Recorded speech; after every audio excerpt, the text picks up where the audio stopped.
the Surrealists Rene Magritte and Frida Kahlo created two separate works of art. Magritte painted The False Mirror, which is a painting of a large unblinking eye with no eyelashes present. A large black pupil is located in the center. The iris is painted to represent a bright blue sky with floating white, fluffy clouds. The painting was done in 1928 between the First and Second World Wars. Magritte was a soldier in the First World War. It is therefore probable that this painting was influenced by the stark and haunting conditions of war. Perhaps the eye represents a dreamlike state and an environment that is constructed from the hope of peace and tranquility from war. Frida Kahlo painted Moses, Nucleus of Creation, after reading Sigmund Freud's book Moses and Monotheism in 1945 at the end of the Second World War and after the Bolshevik Revolution. It has the pictorial complexity of a mural. During the annual exhibition that occurred in the Palacio de Bellas Artes, Moses was a painting that was recognized as the second prize. While her painting was called Nucleus of Creation by others, Frida Kahlo still referred to it as Moses. At the center of the painting, Moses floats on a river in a basket, looking out with a third eye in his forehead, the eye of knowledge. The eye theme is similar to The False Mirror by Magritte. In Moses, some of Kahlo's recurring symbols appear, such as a snail, rainfall of milk, skeletons, along with great figures from history, which include Christ, Gandhi, Buddha, Marx, Stalin, Nefertiti, Napoleon, and Hitler. This shows that Frida was influenced by the Second World War and the Bolshevik Revolution in Russia. Frida said, "What I wanted to express very clearly and intensely was that the reason these people had to invent or imagine heroes and gods is pure fear. Fear of life and fear of death." Unlike all the symbolism in Frida Kahlo's painting Moses, Rene Magritte always insisted that his art could not be equated with symbolism, for this would imply a supremacy of the invisible over the visible. He stated, "My paintings have no reducible meaning. They are a meaning." The title, The False Mirror, was given by Paul Noge, a writer who was a member of the Surrealist group that Magritte helped found in Brussels, where Magritte was born, shortly before his journey to the city of Paris where The False Mirror was painted.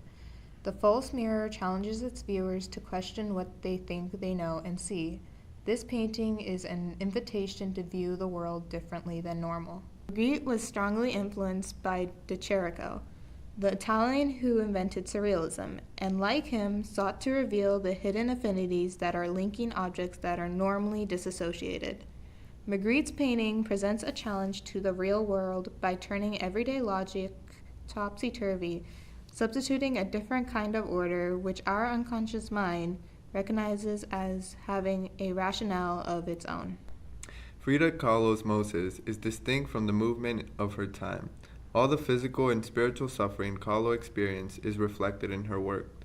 Obsessed with her health and suffering, she created a picture that is intense and emotive. It narrates with a desolate sensitivity what she wanted us to know of her life. Frida was married to Diego Rivera, a lifetime communist and atheist, which may have influenced her paintings.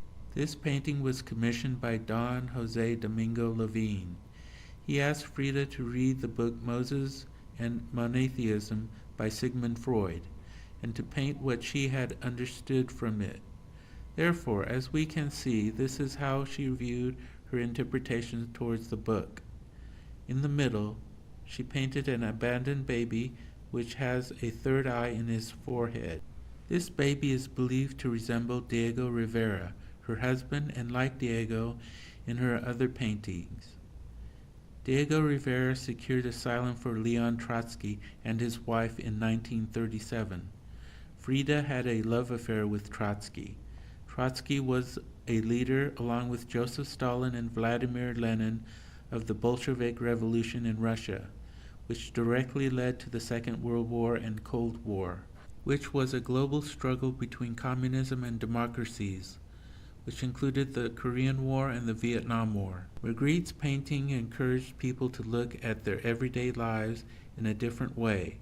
Although The False Mirror may have looked like a positive painting, it had a pessimistic view of the world during time of war. Hence the name that it was given. We see a false reality.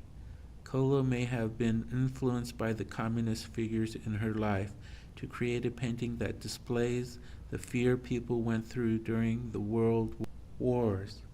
Overall, both Magritte and Kahlo were influenced by the destructive wars they witnessed.